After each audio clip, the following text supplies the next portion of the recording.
Hello, आज की video में हम समझेंगे डबल कॉलम कैश बुक के बारे में। हमने पिछली वीडियो में बात करी थी cash single column cash book की, जिसमें एक ही कॉलम बनता था, यानी कि कैश का कॉलम।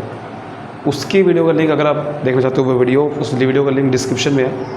अब हम समझेंगे डबल कॉलम कैश बुक, मतलब जिसमें दो कॉलम आते हैं। ये देखिए ऐसे बनती है, ये डेबिट क्रेडिट, ये समझ चुके हैं in the books of double column cash book. Date, particulars, LF, क्योंकि ये जर्नल है बट ये लेजर की तरह बन रहा है। तो जर्नल में आपको याद है ना LF लिखते हैं, तो इसमें भी LF ही लिखेंगे। अब ये दो कॉलम आ गए, कैश का कॉलम भी, बैंक का कॉलम भी। अमाउंट के जिसमें दो कॉलम बन जाते हैं ना, उसे दो डबल कॉलम होते हैं।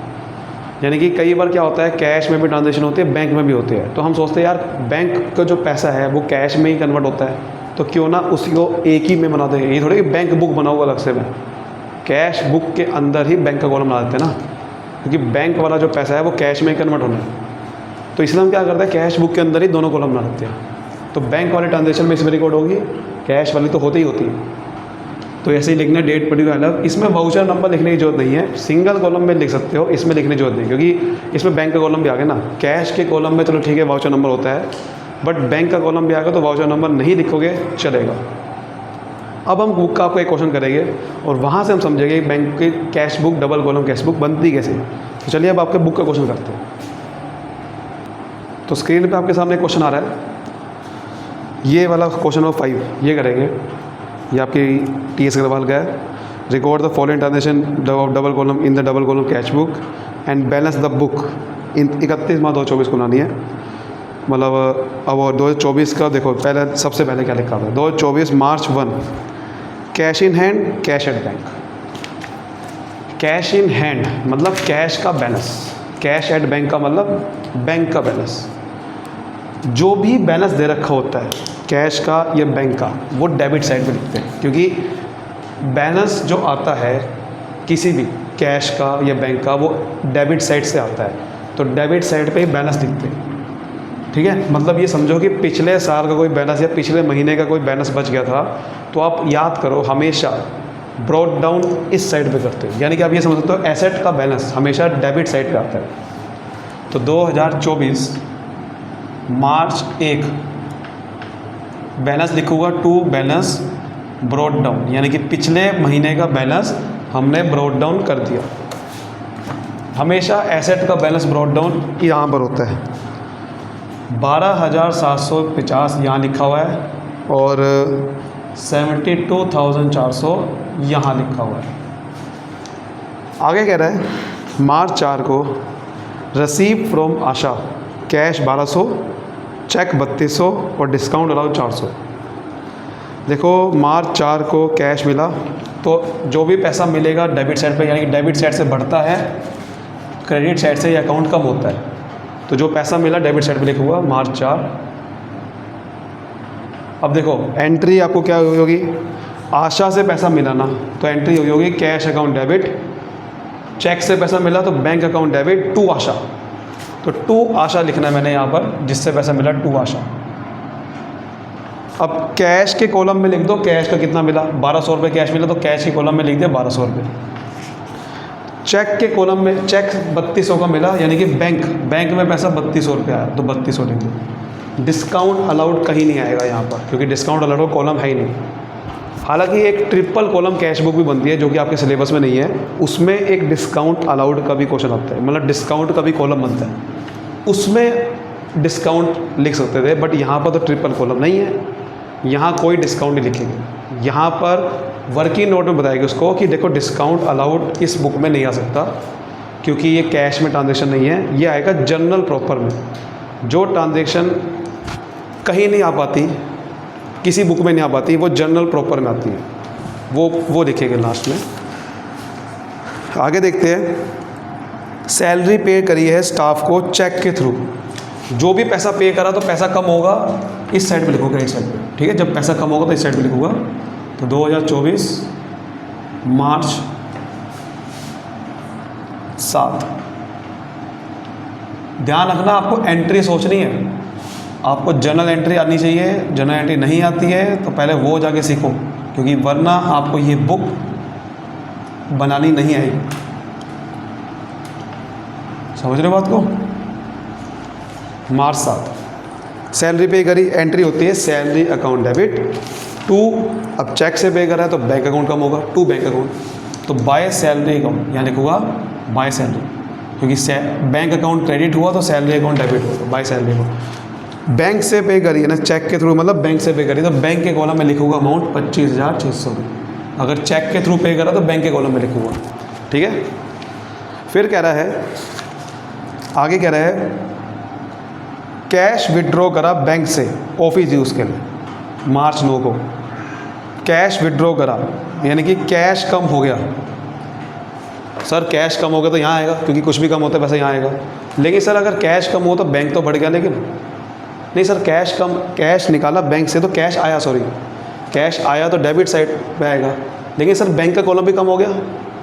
मतलब कि देखो इसकी एंट्री क्या होगी, जब कैश निकाला बैंक से तो कैश अकाउंट डेबिट और बैंक अकाउंट कम हो गया होगा, क्योंकि बैंक से कैश निकाला तो बैंक अकाउंट कम, कैश अकाउंट बढ़ गया।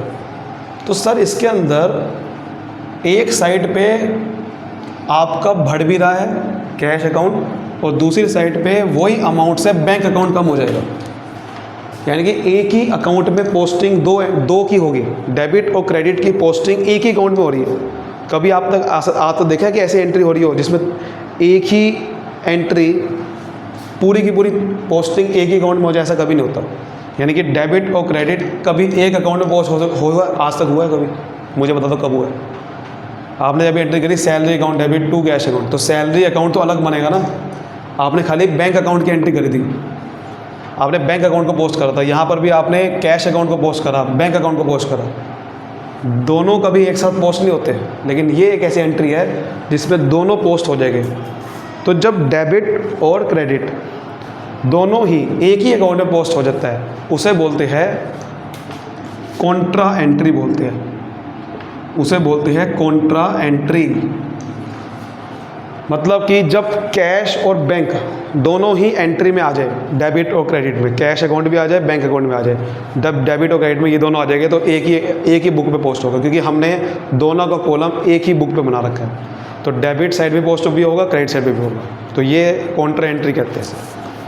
तो आप पोस्ट करते हैं कैश अकाउंट डेबिट, तो डेबिट साइड पे लिखूंगा टू बैंक अकाउंट, ठीक है।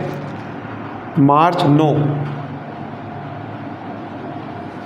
अमाउंट है आपके सामने 21,900 रुपये। किसकी कॉलम में लिखूंगा? कैश की कॉलम में लिखूंगा, क्योंकि कैश की पोस्टिंग हो रही है, कैश अकाउंट की। फिर बैंक अकाउंट की पोस्टिंग भी इसी अकाउंट में हो रही है। यही तो काउंटर एंट्री है कि एक ही अकाउंट में डेबिट साइड की पोस्टिंग भी करो, क्रेडिट साइड की, जबकि ऐसा कभी नहीं होता है। हम खाली या तो डेबिट साइड की पोस्टिंग करते हैं या क्रेडिट साइड की करते हैं, बट डेबिट भी यहीं कर रहा हूँ, क्रेडिट भी इसी साइड पे कर रहा हूँ। तो क्रेडिट क्या हुआ? बैंक, यहाँ क्या लिखूँगा? बाय ऊपर वाली side, by cash account. Ledger posting आती है? नहीं आती तो सीख लो भाई, ठीक है। मार्च 9, क्योंकि लेजर पोस्टिंग आनी चाहिए। जब मैं कह रहा हूँ ना कि ये पोस्टिंग करूँगा बैंक अकाउंट क्रेडिट साइड में, तो ऊपर क्या लिखते हैं? बाय कैश अकाउंट, डेबिट क्या होगा। नहीं आती लेजर पोस्टिंग, पहले सीखो फिर इस वीडियो को देखना, वरना ये ना कहना कि ये कैसे हो रहा है, ठीक है। कैश बुक क्वेश्चन करता भी कर रहे हो, क्योंकि लेजर पोस्टिंग सीखी होगी आपने। तो ये कर लिया। यहाँ पर ये बैंक अकाउंट की पोस्टिंग करी थी, तो बैंक की कॉलम अमाउंट लिखूँगा 21,900। तो आपको ये एंट्री क्योंकि डिफरेंट है बाकियों से, तो आपको थोड़ा दिखाना पड़ेगा, शो करना पड़ेगा कि ये एंट्री डिफरेंट है। तो आपको क्या करना पड़ेगा? LF के कॉलम में C लिख के दिखाना पड़ेगा दोनों जगह पर, कि यानी कि ये कॉन्ट्रा एंट्री है।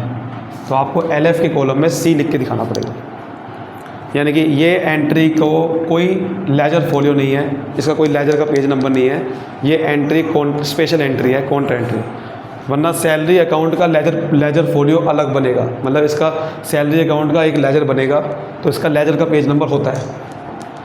आशा का अकाउंट बनेगा, इसका पेज नंबर होगा, बट इसका कोई अकाउंट नहीं बनेगा, बैंक अकाउंट नहीं बनेगा, क्योंकि बैंक अकाउंट यही है, तो इसका कोई लेजर पोस्टिंग हो ही नहीं सकती, बैंक अकाउंट नहीं बन सकता अलग से।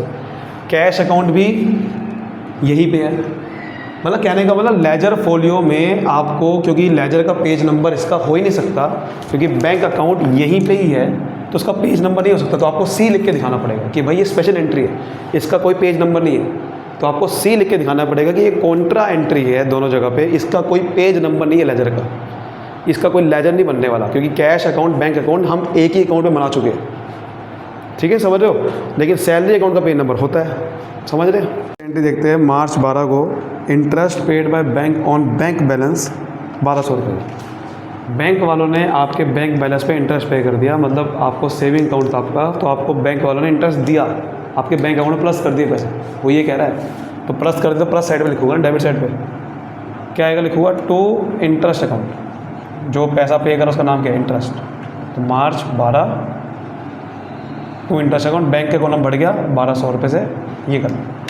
फिर कह रहा है कि purchase furniture in cash, furniture खरीदा तो कैश कम हुआ, कैश कम हुआ तो यहाँ लिखो March 16 by furniture account, ledger posting आनी चाहिए आपको, एंट्री हुई होगी furniture account debit to cash है, इसलिए 16,500 रुपये कैश के कॉलम में लिखेंगे।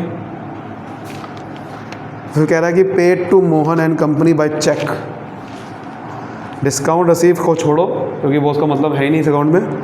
10,900 रुपये का चेक से पैसा दिया, चेक से पैसा दिया तो बैंक का कॉलम कम हो गया, क्या लिखूँगा मार्च 21 बाय मोहन एंड कंपनी, क्या लिखूँगा बाय मोहन एंड कंपनी। 10,900 से बैंक का कॉलम कम हो गया क्योंकि चेक से पैसा दिया उसे। Proprietor withdraw from office cash for his personal use, अपने घर के खर्चों के लिए उसने ऑफिस से पैसा कैश निकाला, कैश निकाला तो कैश कम हो गया, यही लिखूँगा मार्च 24 बाय ड्राइंग्स अकाउंट, क्या लिखूँगा बाय ड्राइंग्स अकाउंट 11,600 रुपये कैश का कॉलम कम हो जाएगा। फिर कह रहा है कि मार्च 29 को sold goods to Manoj for cash, Manoj को सामान बेचा कैश में तो कैश आया डेबिट, तो March 29 to sales account, to sales account 14,800 से लिखूँगा। ठीक है, बात समझ में आ रही है। चलो बढ़िया। और अब क्या कह रहा है, deposited office cash in bank, ये भी बढ़िया एंट्री है। ऑफिस का कैश बैंक में जमा कर दिया तो बैंक अकाउंट बढ़ेगा, लेकिन ऑफिस का कैश कम हो जाएगा, यानी कि कैश अकाउंट कम हो जाएगा। तो ये कॉन्ट्रा एंट्री नहीं है जो भी मैंने पहले बताई थी। पहले एंट्री क्या थी, कैश अकाउंट उसमें डेबिट था और बैंक अकाउंट क्रेडिट था। ये कॉन्ट्रा एंट्री थी ना, ये भी कॉन्ट्रा एंट्री, क्योंकि जब कैश और बैंक दोनों साइड पे आ जाए डेबिट और क्रेडिट में तो कॉन्ट्रा एंट्री। तो इसकी पोस्टिंग करते हैं, bank account debit, debit side पे लिखूँगा, लेकिन नीचे क्या लिखा हुआ है टू कैश का, मार्च 31। कितनी अमाउंट है, 21,200 थे। पोस्टिंग बैंक अकाउंट में कर रहे हैं तो यहाँ लिखूँगा 21,200 बैंक के कॉलम में। फिर हम कैश अकाउंट की पोस्टिंग करेंगे, कैश अकाउंट क्रेडिट है तो क्रेडिट साइड पे लिखूँगा, लेकिन यहाँ क्या लिखूँगा बाय बैंक अकाउंट। ठीक है, और कैश अकाउंट में पोस्टिंग करें तो कैश के कॉलम में अमाउंट लिखूँगा 21,200। अब क्योंकि ये कॉन्ट्रा एंट्री है, इसका लेजर फोलियो में कोई नहीं आएगा, तो आपको सी करके दिखाना होगा कि ये कॉन्ट्रा एंट्री, क्योंकि स्पेशल एंट्री है, इसका लेजर फोलियो नहीं बनेगा, मतलब लेजर फोलियो कुछ नहीं होगा इसका। तो ये हमने कर लिया। अब हमें सिंपल क्या करना है, इसका बैलेंस निकालना है। तो बैलेंस कैसे निकालना है, देखो एक चीज़ बताता हूँ आपको, कैश का हमेशा बैलेंस हमेशा डेबिट बैलेंस आएगा, यानी कि डेबिट साइड बड़ी आएगी, क्योंकि देखो प्लस इस अकाउंट में डेबिट साइड होता है, प्लस यानी कि बढ़ता ये अकाउंट डेबिट साइड से, घटता क्रेडिट साइड। सोचो ज़रा कि अगर कैश के कॉलम क्रेडिट साइड बड़ी आ गई, इसका मतलब कैश नेगेटिव है, नेगेटिव साइड बड़ी आ गई तो कैश नेगेटिव हो जाएगा। नेगेटिव कभी हो नहीं सकता कैश, या तो बिजनेस में कैश होगा या नहीं होगा, नेगेटिव थोड़ी हो सकता कभी कैश। तो इसलिए हमेशा आंख बंद करके डेबिट साइड का टोटल करो। कैश के कॉलम, बैंक का कॉलम कुछ भी हो सकता है, बैंक का कॉलम में नेगेटिव साइड बड़ी आ सकती है, क्योंकि बैंक ओवरड्राफ्ट एक चीज़ होती है। लेकिन कैश के कॉलम आंख बंद करके पहले इसका टोटल करो हमेशा, और यही टोटल यहाँ लिख देना है। तो इसका टोटल करोगे तो कितना आएगा, इसका टोटल करोगे तो 50650 आएगा, वही टोटल यहाँ लिख दो। ठीक है, तो ये 7 और 2 9, 9 और 7 16, ठीक है। और अब इसको इन सब में से माइनस कर दो, इन सब में से माइनस कर दो, और यहाँ लिखना है मार्च 31 को बाय बैलेंस कैरी डाउन। इसको इसमें से माइनस करोगे तो आएगा 1350। बैंक का कॉलम देखो कौन सा बड़ी है साइड आ रही है, अभी भी फिलहाल यही आ रही है। बैंक के कॉलम में भी डेबिट ही बड़ी आ रही है, तो यही टोटल करूँगा। यहाँ पर डेबिट साइड ही बड़ी आ रही है, तो इसका टोटल करो। 4 और 2 6, 6 और 2 8, 8 और 2 10, 2 और 3 5, 5 और 1 6, 6 और 1 7, और ये 8 हो जाएगा। 7 और 2 9, और 1,08,000 रुपये आएगा इस, ठीक है। तो अब 1,08,000 को इनमें से माइनस कर देंगे तो ये आ जाएगा। समझ गए बात को, करो माइनस। पहले इसका टोटल कर लेते हैं कितना आ रहा है। तो 6 और 9 15, 6 9 17 होता है, 17 और 9 16, 5 और 1 6, 6 या 7 हो जाएगा। 4 और 5 5 ही रहेगा। तो इनको इनमें से जब माइनस करोगे तो भाई साहब कितना आएगा, करो ज़रा, ठीक है। 1 मिनट ज़रा, ये थोड़ा सा, हाँ 1 मिनट ज़रा, टोटल में गलती हो गई। 6, हाँ 6 और 9 15 होता है, ठीक है। 15 और 9 ये 4 आएगा। तो ये करोगे ना तो ये आएगा 39,600, ये आएगा, ठीक है। यही आपका आंसर है।